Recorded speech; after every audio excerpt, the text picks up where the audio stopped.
कुछ नया बताता हूं। इस्लामिक लोग दुनिया का सबसे गलत कैलेंडर यूज कर रहे हैं, जिसे हिजरी कैलेंडर कहा जाता है।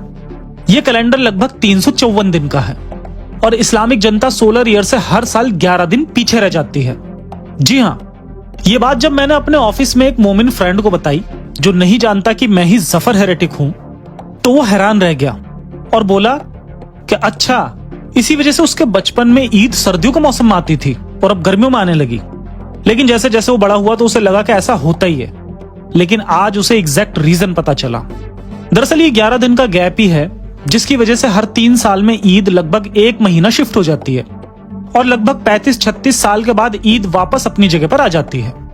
इस कैलेंडर से ना तो मौसम का ठीक से अनुमान लगाया जा सकता है और ना ही खेती में इसका कोई इस्तेमाल है। दरअसल बात यह है कि पहले पूरी दुनिया में लूनर कैलेंडर या चांद पर बेस्ड कैलेंडर इस्तेमाल में लाया जाता था, यानी कि चांद से पृथ्वी का चक्कर लगाने के साथ 1 महीने की कैलकुलेशन जिसमें लगभग 29 दिन लगते हैं और साल में लगभग 354 दिन बनते हैं। लेकिन पौने 2 साल के बाद 1 महीना एक्स्ट्रा जोड़कर उसे ठीक किया जाता था, जिससे बारिश का मौसम सावन और भादों में ही आए और खेती करने या मौसम का अनुमान लगाने में आसानी हो। इसके अलावा भी और भी बहुत सारा कैलेंडर विज्ञान था जो दुनिया और भारत के विद्वान हजारों सालों से जानते थे। अरब देशों के मुशरिक भी ऐसा ही लूनर कैलेंडर इस्तेमाल में लाते थे। लेकिन बुखारी की एक हदीस के मुताबिक एक दिन सबके प्यारे रसूल ने कहा कि अल्लाह ने साल में 12 ही महीने बताए हैं। इसके बाद इस्लामिक कैलेंडर को पैगंबर मोहम्मद की वफात के 6 साल बाद 638 सीई में उमर बिन अल खत्ताब ने लागू किया। इस कैलेंडर में पहला साल उस साल को माना गया जब पैगंबर मोहम्मद ने मक्का से मदीना हिजरत की थी और फिर तलवार के जोर पर इस्लाम फैलने की शुरुआत हुई थी, इसलिए ही इसे हिजरी कैलेंडर कहा जाता है। तो मोमिनों को यह बात सोचनी चाहिए कि इससे पहले लोग रमजान गलत समय पर मना रहे थे या इसके बाद में। न जाने कौन से दिनों में लैलतुल कद्र होगी और सहाबी लोग उसे न जाने कौन से दिनों में ढूंढ रहे थे।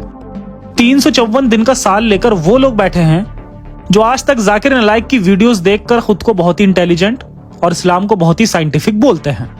दरअसल ये कैलेंडर आने से पहले रमजान का महीना सर्दियों में आता था, जब प्यासा रहने में ज्यादा परेशानी नहीं थी। लेकिन एक खराब कैलेंडर की वजह से हमारे प्यारे मोमिन भाइयों को भरी गर्मी में भी पूरा दिन प्यासा रहना पड़ता है। अब तक आप ये समझ गए होंगे कि इस्लाम कुछ भी हो, पर साइंटिफिक तो बिल्कुल नहीं है। वैसे एक और मजे की बात बताता हूं, कई सारे इस्लामिक मुल्क ईद भले ही हिजरी कैलेंडर से मनाते हो, पर ऑफिशियल कामों के लिए ग्रेगोरियन कैलेंडर ही इस्तेमाल करते हैं। इसमें 2.5-3 साल में एक सैलरी भी कम देनी पड़ती है और कामकाज भी ठीक से चलता है। अब अगर पैसे की बचत ना हो रही होती तो पक्की बात है कि इस पर भी ब्लास्फेमी के फतवे निकल चुके होते। तो कहने का मतलब है कि आपके पास पॉइंट से रिलेटेड कई बहुत सारे बेहतरीन सवाल हो सकते हैं, जैसे अगर इस्लाम ही सच्चा दीन था तो अल्लाह ने इसका परफेक्ट कैलेंडर नबी मोहम्मद को क्यों नहीं बताया? और फिर वो तो अल्लाह है, दुनिया के मुताबिक कैलेंडर ही नहीं बल्कि कैलेंडर के मुताबिक दुनिया को भी बदल सकता था।